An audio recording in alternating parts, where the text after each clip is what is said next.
Best of breed ou SIRH intégré, de quoi parle-t-on?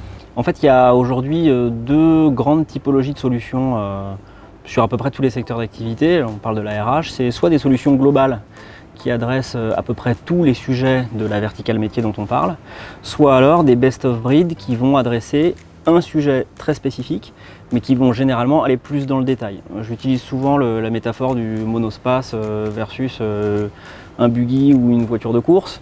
Avec un monospace, vous pouvez avoir une version sport et ainsi de suite, faire tout bien, mais vous ne gagnerez jamais les 24 heures du Mans ou le Paris-Dakar. Le best of breed, il est plus orienté pour ce genre de choses. Donc on a de plus en plus de solutions globales qui arrivent à être très performantes sur à peu près tous les sujets. Dès qu'on va avoir des niveaux de complexité extrêmement fins à gérer, on va plutôt s'orienter vers du best of breed. Justement, y a-t-il une solution qui est meilleure que l'autre? Il n'y a pas de solution miracle, malheureusement, ce serait bien pour tout le monde, mais il n'y a pas de solution miracle. Déjà, même quand on va comparer certains outils globaux ou certains best of breed, certains vont avoir des forces, certains vont avoir des faiblesses sur le recrutement, sur la gestion de la rémunération, sur la gestion de la performance. Donc c'est vraiment le contexte de l'entreprise et les enjeux propres à la culture de l'entreprise et à son évolution qui vont faire des grosses différences. Certains vont avoir des gros enjeux sur la mobilité parce qu'ils ont beaucoup de commerciaux itinérants par exemple. D'autres vont plutôt être des boîtes industrielles où les téléphones ne sont pas forcément les accessoires les plus importants pour les utilisateurs. Donc déjà rien que ce type de critères va avoir une influence forte sur les typologies d'outils qu'on choisit. Si on rajoute par-dessus ça la notion de best of breed versus SIRH intégré, ça complexifie encore la donne. Donc c'est difficile de faire une grande leçon de morale. Par contre, on voit une tendance très forte, c'est que de plus en plus, les outils globaux avec les approches cloud et la multiplicité des connecteurs qui peuvent proposer vers d'autres typologies d'outils amènent une fluidité et une souplesse d'utilisation qui sont vraiment importantes, et en particulier la possibilité de connecter tous ces systèmes et du coup derrière d'avoir une vision analytique assez poussée, assez globale, qui permet de plus facilement avoir une vision analytique et stratégique du sujet qu'on essaye de gérer. Donc les outils globaux prennent de plus en plus d'importance sur le marché aujourd'hui. Malgré tout, il y a toujours un moment où il n'y a plus cette finesse de gestion très particulière. Je vais prendre un exemple concret. La gestion typiquement de la rémunération sur le secteur financier est extrêmement complexe, très réglementée, et donc des outils globaux ne peuvent pas répondre à ce genre de problématiques. On va systématiquement sur des best of breed sur ce genre de sujet. Il y a plein d'autres exemples qui peuvent fonctionner, mais malgré tout aujourd'hui les SIRH globaux prennent de plus en plus de place sur le marché. Pour conclure, quels sont les 3 leviers pour réussir un projet de digitalisation RH?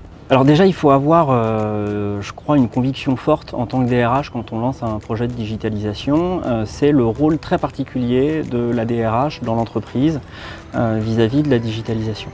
La digitalisation, c'est un changement organisationnel profond. Le fait de mettre en place des outils va avoir un impact sur la répartition des rôles, des responsabilités, sur les chemins de décision, sur la visibilité qu'on va donner à tout le monde. Donc c'est avant tout un management du changement, ce n'est pas un projet technique, technologique, c'est un projet organisationnel. Et donc il faut que la direction RH et la direction générale au sens large voient ce projet comme un levier d'appréhender et de s'acculturer avec ces problématiques-là pour ensuite être capable d'accompagner les autres clients internes de l'entreprise sur la digitalisation de leurs propres fonctions. Déjà, ça c'est un rôle très particulier qu'a la DRH qui est un peu double, qui doit se digitaliser, qui doit aider les autres à le faire. Après, les vrais leviers de réussite, c'est avant tout la donnée. C'est comme toujours, il n'y a pas de miracle. Si vous mettez un super outil en place et que vous n'avez pas la donnée pour l'alimenter, c'est comme d'avoir une super voiture de course mais pas d'essence à mettre dans le réservoir. Donc le point le plus sensible, c'est la donnée, la qualité de la donnée, les référentiels qu'on va mettre à l'intérieur et surtout l'évolution continue de ces référentiels. Ça, c'est le deuxième sujet pour moi qui est fondamental. Il faut partir du principe que la première version de l'outil, elle ne sera pas parfaite. Il ne faut pas essayer de tout faire rentrer à l'intérieur, de répondre à tous les desiderata des utilisateurs, ça n'est pas possible. Il faut commencer petit et penser très grand. Le think big, start small, c'est vrai pour beaucoup de projets, c'est très vrai pour les projets RH qui sont des projets globaux, transverses à toute l'entreprise. Si on essaie de prendre en compte les besoins de tout le monde, on n'y arrivera pas. Et puis c'est beaucoup de communication, parce que quand on touche à des projets de digitalisation RH, on touche, je le disais précédemment, au rôle et aux responsabilités des acteurs de l'entreprise et du coup au pouvoir des gens. Et donc remettre en question la gestion des budgets, donner des préconisations sur les notes de performance, performance, sur la rémunération, sur un certain nombre de processus.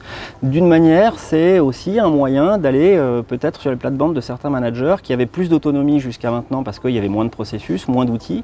Et donc il faut passer beaucoup de temps à faire du management du changement, en tout cas à expliquer la démarche, le pourquoi, le comment, et à bien dire, attention, c'est une première version, on fera d'autres choses après, peut-être qu'on va se tromper, mais on va se tromper tous ensemble et on fera mieux la fois d'après. Je pense que c'est un état d'esprit qui est indispensable. C'est pas tant les guides utilisateurs et les sessions de formation qui vont faire la réussite du projet. Quand on parle de management du changement, on se dit on va distribuer des goodies et puis du coup ça va marcher. Je pense que c'est surtout de vraiment redescendre un état d'esprit général sur le droit de se tromper et la volonté commune de faire mieux la fois d'après. C'est généralement quelque chose qui permet d'aller dans le bon sens et surtout de le faire dans la durée, ce qui est quand même le point important, puisque quand on se digitalise sur ce genre de solutions, c'est des projets assez stratégiques qui normalement ont une durée de vie de 5, 6, 7, 8, 10 ans.